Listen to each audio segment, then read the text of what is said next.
আপনি শুনে থাকবেন আইপিওতে নাকি পয়সা ডবল হয়ে যায়, কিন্তু পয়সা কি শুধুই ডবল হয়, নাকি আরও কিছু ট্রিপল 40 গুণ বা 5x হয়ে থাকে? বা আইপিওতে ইনভেস্টমেন্ট কিভাবে করতে হয়, বা আইপিওটা কি আসলে, অথবা আইপিওতে কেবলমাত্র কি প্রফিট হয় নাকি লস হয়, বা হলেও কতটা হয়, প্রত্যেকটি বিষয়ে নিখুঁত আলোচনা করব। ফার্স্ট অফ অল জানতে হবে আইপিওটি কি। IPO means initial public sharing. এটি মিনিমাম একটি পদ্ধতি, ইটস আ মেথড। এটির মানে হচ্ছে যে যখন কোনো কোম্পানির ফান্ডের প্রয়োজন হয় তখন সেই কোম্পানি পাবলিকের থেকে অর্থ তোলে, অর্থাৎ ইনডাইরেক্টলি পাবলিকের থেকে অর্থ তোলা। বাট এরা যদি ডেফিনেশন আমি গুগল থেকে জিজ্ঞাসা করতে যাই তো গুগল এটাকে গুছিয়ে বলে এটাই যে কোনো কোম্পানি পাবলিককে তার অংশ দিয়ে থাকে। কিন্তু রিয়ালিটি হচ্ছে এটা যে কোম্পানির যখন অর্থ প্রয়োজন হয় তখন কোম্পানি পাবলিকের থেকে টাকা তুলতে যায়। তো এটাই হলো মেন ব্যাপার। এরপর আসি, যে কোম্পানি পাবলিকের থেকে টাকা তুলতে যায় সেই কোম্পানি কিভাবে কি প্রসেসে টাকা তোলে। ফর এক্সাম্পল, কোম্পানি, তার হয়তো ইন্ডিয়াতে 10টা স্টোর রয়েছে। এবার সেই কোম্পানি চাচ্ছে যে আমি আরও 100টা স্টোর ইনক্রিজ করব, তার জন্য পয়সা দরকার, ফান্ডের প্রয়োজন। তো সে কি করবে না, সে তখন এনএসসি বা বিএসসি, যেটা আমাদের এক্সচেঞ্জ রয়েছে, সেখানে গিয়ে সেই কোম্পানির একটা মিনিমাম অ্যামাউন্ট যেটা তার প্রয়োজন, ফর এক্সাম্পল 1000 কোটি হতে পারে বা 500 কোটি, যেটা তার প্রয়োজন সেই অ্যামাউন্টের একটা লিস্টিং গেইন করবে এবং সেটাতে পাবলিকদের একটা পার্সেন্টেজ দেবে সেই কোম্পানিতে তাদের অংশ হিসাবে। এটি হলো মেনলি। এরপর আসি যে আমি বা আপনি যদি ফর এক্সাম্পল যে কোনো কোম্পানি হতে পারে, এ কোম্পানি বি কোম্পানি, আমি যদি ওতে ইনভেস্টমেন্ট করি তো সাথে আমার প্রফিটটা কি, বা এই কোম্পানিগুলো কি কি কারণে আমাদের থেকে টাকা তোলে। আচ্ছা, প্রথম আসি কারণ, যে কি কারণ টাকা তোলে। First, shares. কোম্পানি আপনাকে তার শেয়ার দিতে চায়, তার অংশ দিতে চায়, তার জন্য কোম্পানি আইপিও আনতে পারে। দ্বিতীয়, ডেপ্ট। কোম্পানি হয়তো কোনো ঋণে জর্জরিত, সেইখান থেকে মুক্ত হওয়ার জন্য পাবলিকের থেকে টাকা তুলতে চায়, দ্বিতীয় হয়ে গেল। এবং তৃতীয়, সেটি হচ্ছে যে যারা মেন ইনভেস্টর, যারা অ্যাঞ্জেল ইনভেস্টর। এবার অ্যাঞ্জেল ইনভেস্টর মানে কি না, যারা ইনিশিয়াল স্টেজে কোম্পানিকে ফান্ড দিয়ে সাহায্য করেছিল, তারা সেইখান থেকে এক্সিট নিতে চায়, তাদের জন্যও হতে পারে। তো মেনলি 3টে রিজনে একটি কোম্পানি আইপিও বাজারে আনে। এরপর বলি আমার আপনার কি লাভ হতে পারে এই আইপিও থেকে, বা আইপিওতে ইনভেস্টমেন্ট করে, বা কোম্পানিতে ইনভেস্টমেন্ট করে। প্রথম তো আমরা একটা শেয়ার পেলাম।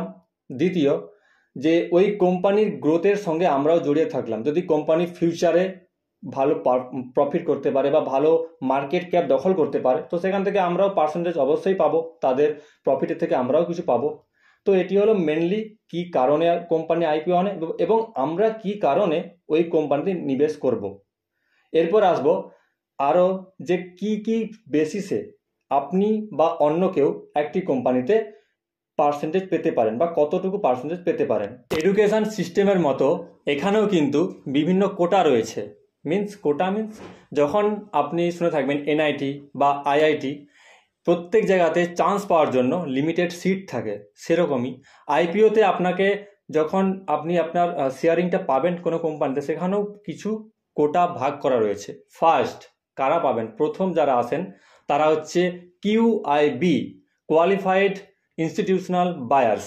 মিন্স এদের কাছে রয়েছে 50% ওয়েটেজ। এরা একটি আইপিওতে 50% হিস্সেদারি অর্থাৎ অংশ নিতে পারে। এরা কারা? For example, mutual fund houses বা কোনো বড় গ্রুপস, হতে পারে আদিত্য বিড়লা বা হতে পারে মতিলাল ওসওয়াল, এদের মতো যারা বড় বড় গ্রুপ বা বড় বড় ইনস্টিটিউশন রয়েছে না, তারা এই ক্যাটাগরির মধ্যে পড়ে। সেকেন্ড আসছে এনআইবি, নন ইনস্টিটিউশনাল বায়ার্স। এরা কারা? এরা হতে পারে একজন ইন্ডিভিজুয়াল পার্সন হতে পারে, বা এইচএনআই হতে পারে, হাইলি কোয়ালিফাইড পার্সন, মানে যাদের কাছে খুব পরিমাণ ফান্ড রয়েছে তারা পেতে পারে। এবং থার্ড ক্যাটাগরি হচ্ছে, আচ্ছা, এদের কাছে থাকে মেনলি 15% থাকে সেকেন্ড ক্যাটাগরির কাছে, অর্থাৎ নন ইনস্টিটিউশন বায়ারের কাছে 15% থাকে। এবং লাস্ট ক্যাটাগরি হচ্ছে রিটেল ক্যাটাগরি, আমি বা আপনি, এটা হচ্ছে 35% থাকে। এখানে একটা কোশ্চেন আছে যে রিটেল ক্যাটাগরির যারা আছেন তারা যদি 2 লাখ টাকার ওপরে যান তবে কিন্তু তারা দ্বিতীয় ক্যাটাগরিতে চলে যাবেন, কিন্তু যাদের 2 লাখ টাকার ভেতরে থাকবে তারা কিন্তু এই ক্যাটাগরির মধ্যে থাকবেন। ওকে, সো এটি হলো মেনলি 3টে ক্যাটাগরি। ফার্স্ট কিউআইবি এদের কাছে 50%, সেকেন্ড এনআইবি এদের কাছে 15%, আর থার্ড হচ্ছে রিটেল, এদের কাছে 35% থাকে। কিন্তু প্রত্যেকে পায় না কেন? যদি এত পার্সেন্টেজ থাকে কিন্তু প্রত্যেকে পায় না কেন? এখানে মেনলি এটা হয় যে কোনো একটি ভালো কোম্পানি এলো, সেখানে হয়তো দেখা যাচ্ছে রিটেলের কাছে 35% করে থাকে, বাট সেখানে 70% অর্থাৎ কি ওভার সাবস্ক্রাইব হয়ে গেছে।